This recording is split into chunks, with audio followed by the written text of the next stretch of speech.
Shalom, and welcome to The Bible Comes to Life. Join us as we explore the stories of the Bible and experience them where they actually happen in the land of Israel.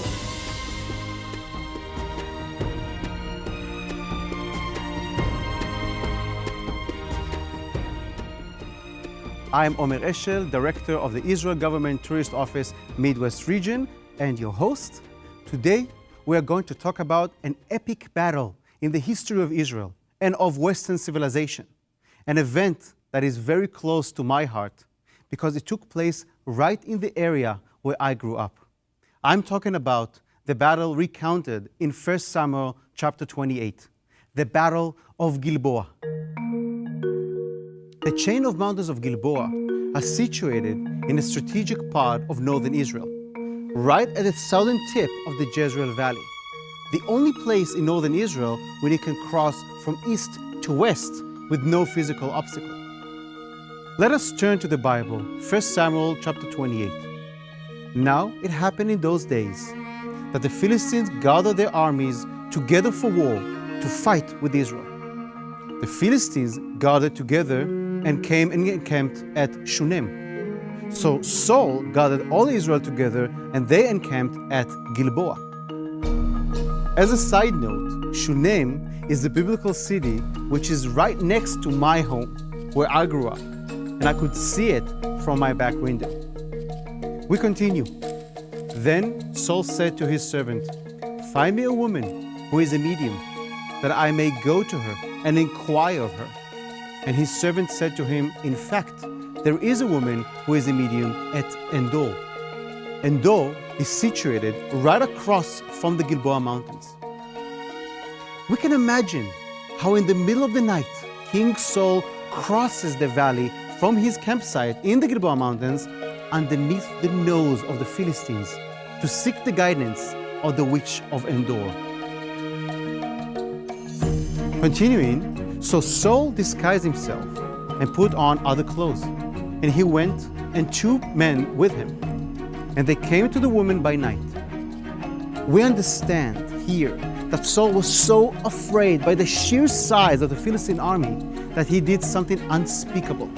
He went to visit the witch of Endor, who was practicing the same type of witchcraft that he tried to uproot during his first years as the king of Israel. The reason for his fear was that the prophet Samuel had passed away just a little before this epic battle took place, and Saul lacked the guidance that he needed at this crucial time. Let us see how the battle might have looked. We have 2 camps situated on the Gilboa Mountains. We have Israel on the west side of the mountain, and we have the Philistines who went across the valley in the middle of the night and up through Bet Shean on the east side of the mountain.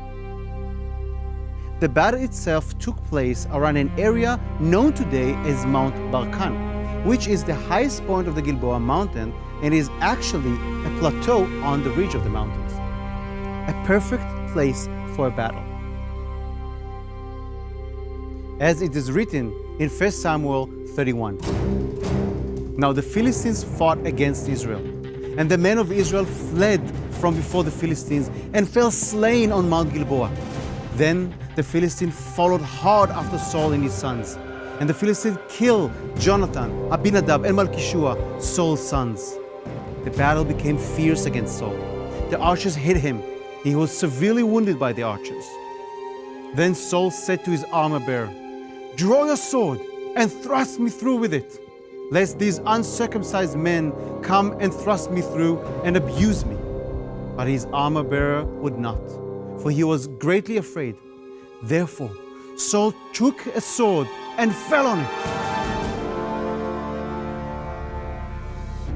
So it happened the next day, when the Philistines came to strip the slain, that they found Saul and his 3 sons fallen on Mount Gilboa. And they cut off his head and stripped off his armor, and sent word throughout the land of the Philistines to proclaim it in the temple of their idols and among the people. Then they put his armor in the temple of the Ashtoreth, and they fastened his body to the walls of Bet Shean. Let's consider the viewpoint of Saul. He was the first king of Israel. Before, it was just a group of tribes run by local judges.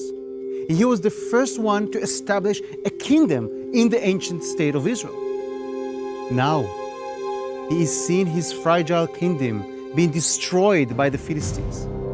And we can understand that he would rather commit suicide than let his body be abused by the sworn enemy of Israel at the time, the Philistines.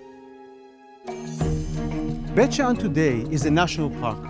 It is situated on the east side of Mount Gilboa, exactly as it describes in the good book. It is made of two different sections: the Byzantine and Roman city, which is the vast majority of the park, and the biblical site of Bet Shean, where you can go up and see the remains of the wall of Bet Shean, the same wall where the Philistines put the bodies of Saul and his sons after the great battle of Mount Gilboa. Today, when you visit Bet Shean, you can ascend the mount and have a magnificent view of the Byzantine and Roman city. And if you visit at night, you can see a magnificent light and sound show known as Nights of Shean. You imagine yourself as a resident of Yavesh Gilad, coming in the middle of the night to rescue the bodies of Saul and his sons in order to bury them in a proper manner. By using the Bible as your guide, you can go back in time and be a part of Saul's camp, be a part of David's camp, be a part of the ancient Israelites from the time of the kings and the prophets. Only in Israel will the Bible comes to life.